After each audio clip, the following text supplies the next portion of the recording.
On Friday the 25th of October 2024, I got to do something pretty special. The Melbourne Metro Tunnel is due to open sometime next year, the stations are nearing completion, and test trains have been running through the tunnels for several months now. A couple of weeks ago, I got to have a look around Anzac, the tunnel's southernmost station, and when the Metro Tunnel team asked if I'd like to come and have a look at the northernmost station, Parkville, of course I said yes. They also asked if I'd like to go for a ride through the tunnel on a test train, to which I said, nah, it doesn't really interest me. I'm kidding, I said yes. Of course I said yes. In this video, I'm going to take you on a short tour of the recently completed Parkville station, and then, yes, we're going to ride a test train under the CBD in the Melbourne Metro Tunnel. Parkville station is located underneath Grattan Street, Parkville, surrounded by the University of Melbourne to the north and east, and the Royal Melbourne Hospital, as well as various other hospitals and medical facilities to the west. The area is pretty well served by trams, with routes 19, 58 and 59 all very close by, as well as the Swanston Street corridor about 500 metres to the east. But it's a busy place, and the addition of a frequent heavy rail service here will make a huge difference to people travelling to and from this area. To construct Parkville Station, the entire section of Grattan Street between Royal Parade and Leicester Street was excavated to a depth of 31 metres, with the main concourse and the platforms below it all contained within that box. The main entrance is on Grattan Street, and there are 3 smaller entrances at the western end, providing grade-separated pedestrian access under Royal Parade towards the hospitals. Here's the small entrance on the east side of Royal Parade, and you might notice it looks very similar to the Domain Road entrance we saw at Anzac, but the steel structure inside is blue instead of green. Just like at Anzac, you'll see that Melbourne Metro symbol all over the place, a design feature which is common across all the Metro Tunnel stations. Approaching the main entrance on Grattan Street, we can see this series of raised skylights letting light down into the concourse below, and you can sort of see down there.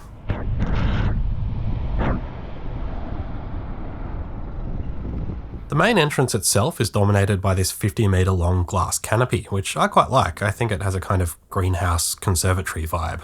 We were kitted out with matching vests, hats, glasses, gloves and boots. Then it was time to head inside. Right, down we go. The canopy is supported by more of those big steel structures, but painted grey this time.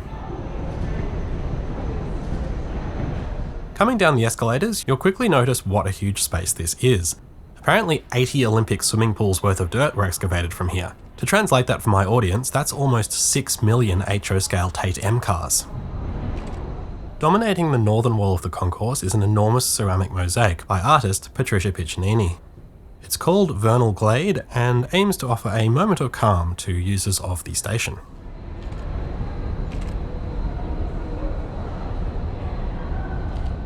All along the northern side of the concourse are spaces for shops, and I think this has a real potential to become a sort of street below the street, and will probably be used by a lot of people who aren't just here to catch a train. We're still in the unpaid area here, so this will be freely accessible. You don't have to pass through the ticket barriers until you head towards the platforms.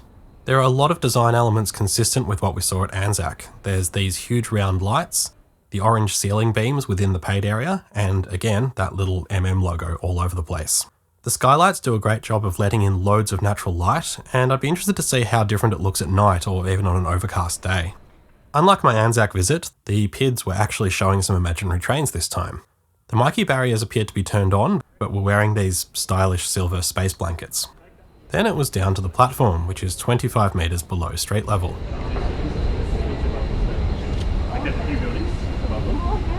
They'll be finished for a few years later. But they'll be very... It'll be interesting to see what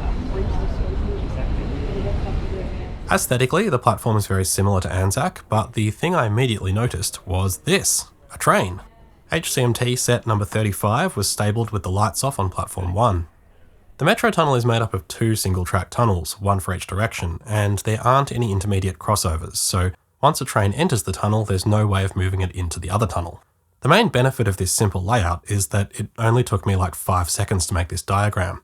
The Metro Tunnel is saving me time already.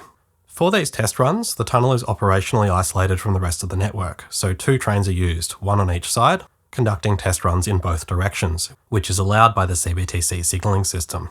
So set 35 is having a rest in the Footscray bound tunnel, while the train we're about to ride is running tests in the Caulfield bound tunnel. One thing I noticed while waiting for our train is that the actual platform numbers aren't particularly obvious. They appear above the platform screen doors, but they're not on the station name signs, and they're not obvious at all as you arrive onto the platform. Personally, I'd like to see a big trains towards city, trains towards Footscray sign at the base of the escalators here, being the main thing people will actually need to know. Here's the PID showing our test train approaching, and you can see it showing which platform screen doors will be in use, with the space allowed for future 10-car trains. Okay, who wants to go for a ride?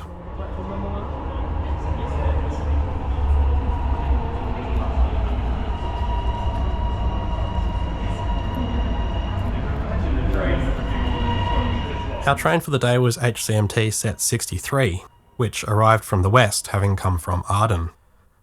I know platform screen doors are good for safety and all that, but they're not very good for photography. However, the doors weren't actually operating on this day, so we had to board via the tunnel access door and the driver's cab. Thanks, Mark. Thank you. Thank you. All right. Hi there. The PIDs inside the train were interestingly displaying Northern Group Yellow, the current colour for the Sunbury line, rather than Metro Tunnel Light Blue. Oh, there you go. Number 63. If you want to stand, you can stand. Just make sure you're holding on. Safest option is sitting. Here we go.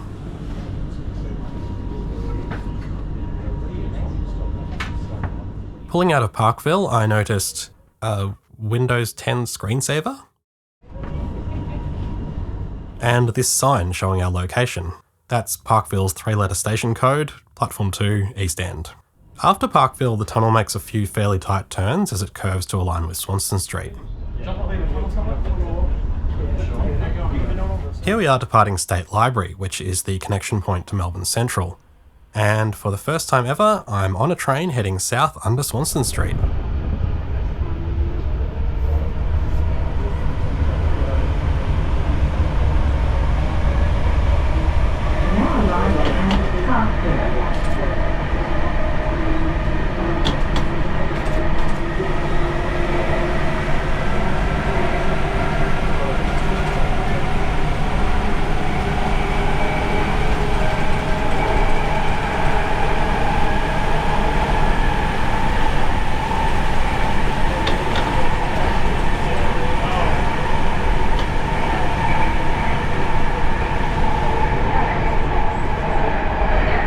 And this is Town Hall, the connection with Flinders Street.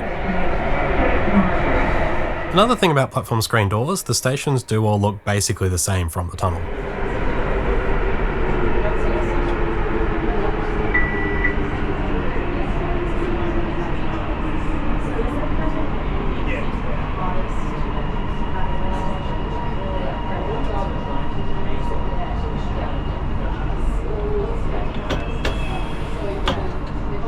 We got a few tantalising glimpses of the platform at Town Hall, where it looks like a lot of work is still being done.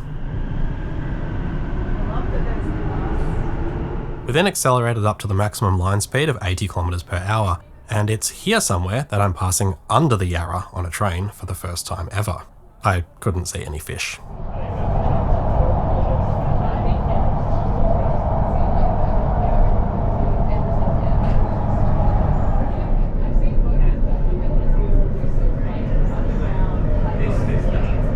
We then pulled into Anzac, the most southerly underground station in the world, and the only place on this trip that I've been before. The trip from Parkville had taken just 9 minutes, a trip that would take about 29 minutes via the current public transport options.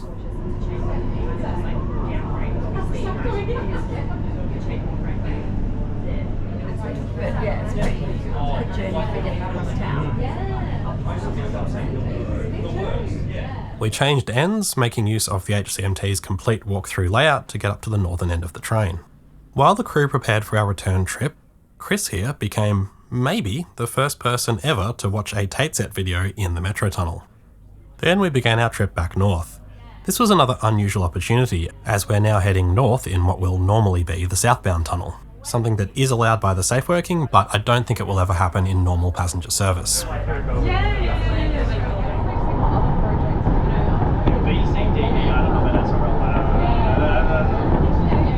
And then another thing that won't happen in normal passenger service, an express run through Town Hall.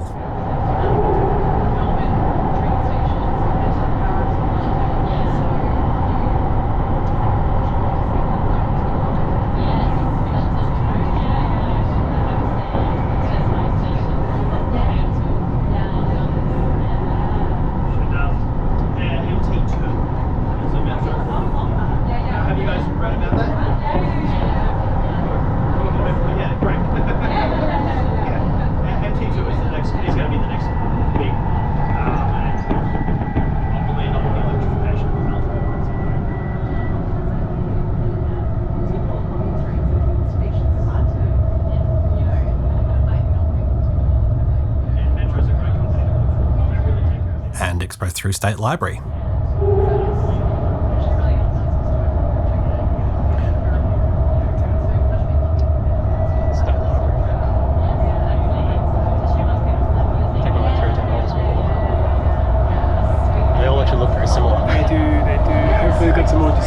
We then arrived back at Parkville, and with that express running, it was only a little over 4 minutes since we'd left Anzac. Without a doubt the quickest trip I've ever made, or ever expect to make, across the Melbourne CBD by a huge margin.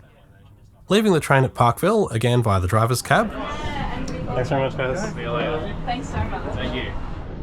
We were given the opportunity to take a picture from a spot I don't think I'll ever be allowed to stand again.